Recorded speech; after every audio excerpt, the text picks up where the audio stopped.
Global tension. Europe is outraged with Mexico for taking their factories. We're back once again with the list of countries and continents that are upset with Mexico for stealing their factories. Today, it's Europe's turn. That's right, you heard correctly. Europe, with all its grandeur and potential, also has a major conflict with Mexico. But why?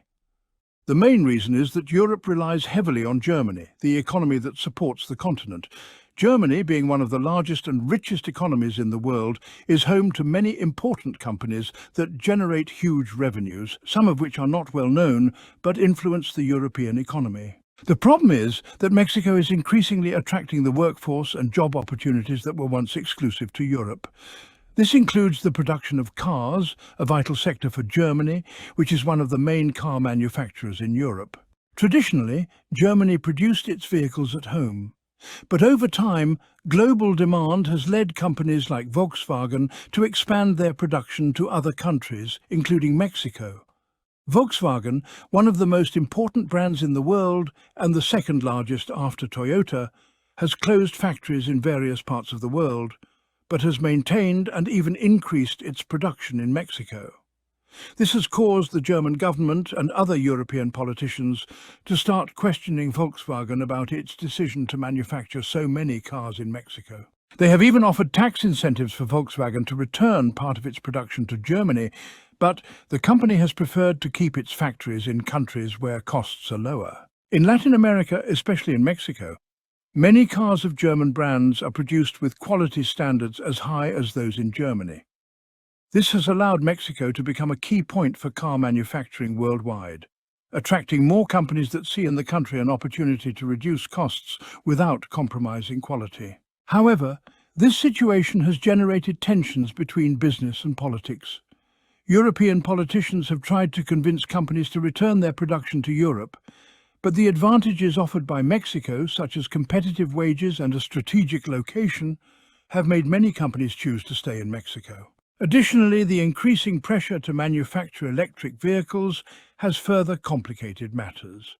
While politicians are pushing for a rapid transition to electric cars, many companies, including Volkswagen, have argued that this decision should be made by engineers and experts, not politicians. In short, although Mexico remains an attractive place for car manufacturing, Europe is beginning to realize the magnitude of the production it has lost in favor of Mexico. This conflict between politics and business continues, and although Mexico stands firm in its position, tensions with Europe and other countries could increase in the future.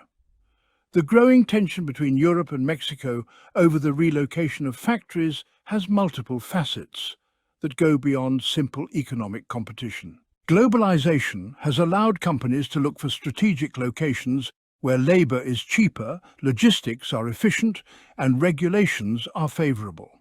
Mexico, with its proximity to the United States, its access to the Panama Canal, and a highly skilled but relatively cheap workforce, has positioned itself as an attractive destination for manufacturing, especially in the automotive sector.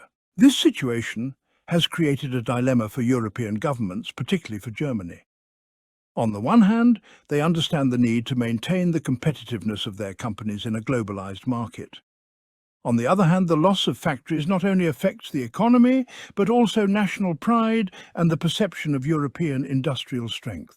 The production of cars in Mexico of such iconic brands as Volkswagen, Audi and BMW has reached such high levels that in some cases production in Mexico equals or even exceeds production in German plants. Furthermore, the situation is aggravated when we consider the internal political pressure in Europe. Politicians are facing growing concern about job losses in their countries, which forces them to look for ways to encourage companies to maintain or return their production to European soil.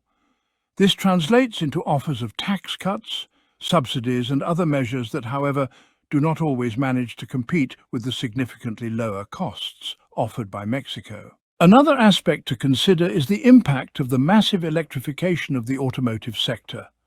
Europe has been at the forefront of promoting electric vehicles, with increasingly stringent regulations to reduce carbon emissions.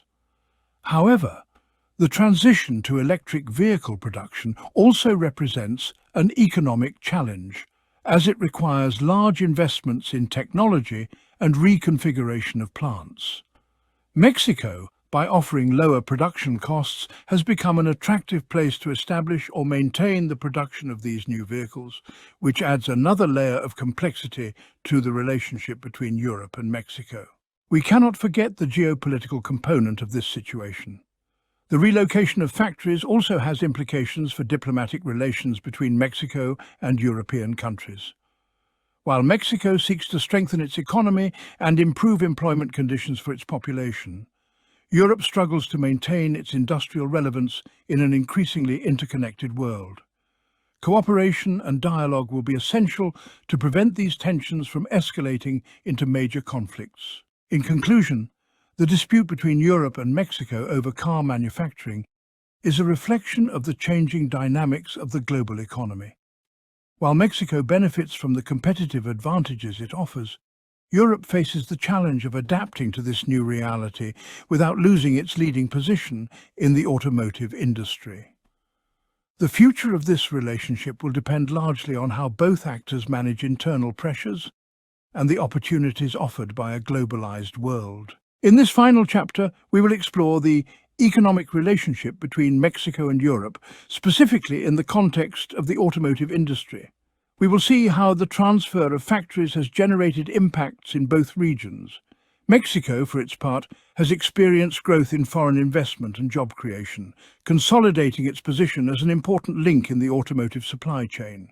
However, it also faces challenges such as dependence on business decisions made abroad and the need to strengthen its infrastructure and train its workforce. Europe, on the other hand, is facing job losses and the need to retrain its workforce to adapt to new technologies and markets. European companies must find a balance between cost reduction, social responsibility, and the expectations of their employees and communities. Despite these challenges, there are opportunities for future collaborations between both parties.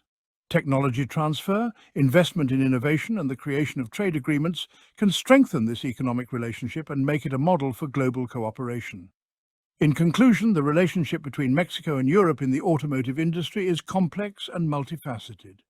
Both sides have a lot to gain and lose, and the future will depend on their ability to adapt and collaborate in an increasingly interconnected world.